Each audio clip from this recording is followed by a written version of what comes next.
we have reached that point in the programme, the highlight of the day for Chris. He fought hard. Look, it's even on the TV at the same time. There's the robot conducting the orchestra. A next generation robot conductor has made its debut in front of an orchestra in Dresden at the weekend.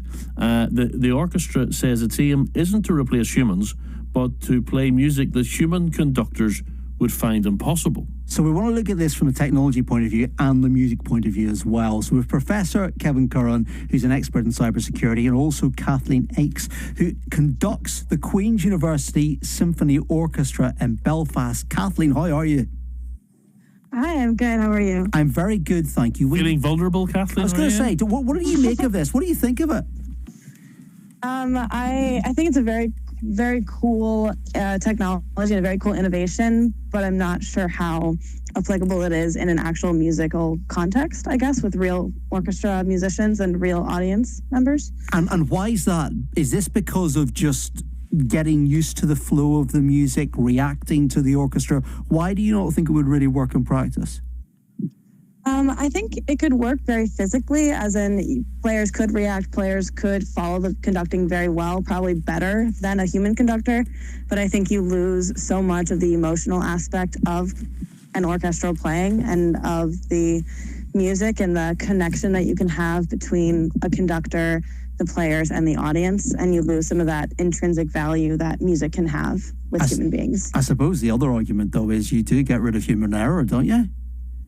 That can be very true, yes, but I also feel like there is a vulnerability in music that comes with human error. And shocking question, that, Kathleen. I mean, I know you never make mistakes whenever you're standing up there in front of your orchestra. Of course not. And I mean, I don't. The Queen's University Symphony Orchestra, they probably don't make mistakes either. But I suppose the one thing you'd say about a robot, the robot, as far as I'm aware, can't react to what it's hearing the musicians play. So, I mean, if there was the odd mistake from another orchestra other than the Queen's University Symphony Orchestra, I mean, the robot can't turn around and say, maybe there's something wrong with the violins over there, or, go easy on the banjos, as Eric Morgan once said. I mean, you can't respond in that way if you're a robot.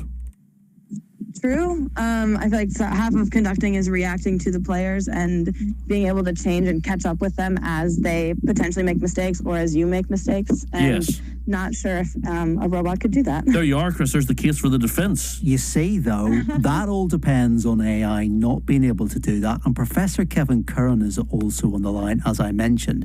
And I am looking, Kevin, at the last few days and looking at that Elon Musk presentation where he brought out these Tesla robots. We played a clip of this earlier on the programme, but it's a promise that robots could largely do anything from babysitting to mowing your grass to the cooking. Is this technology getting to the stage where basically we could replace any human job?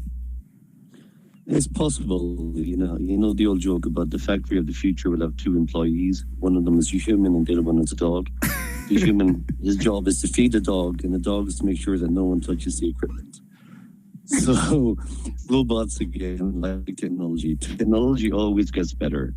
Again, so we're seeing here, a case again of Gen AI again with, of course, with the feedback. Previous robots, of course, has been done before. Previous robots can do this, of course, but they're really just trained like industrial robots.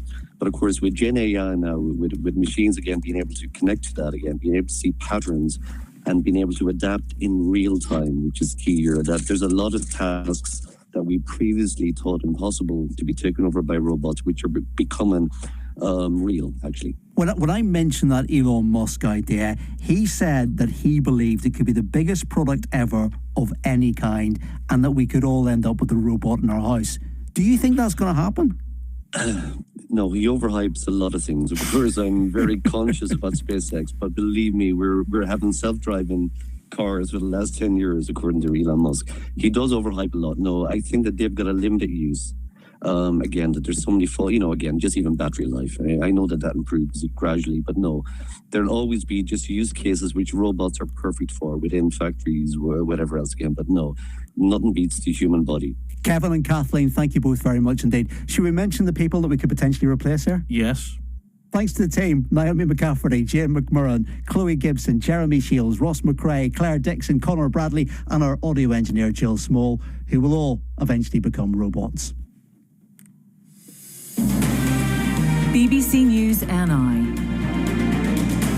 on Radio Ulster and on BBC Sounds.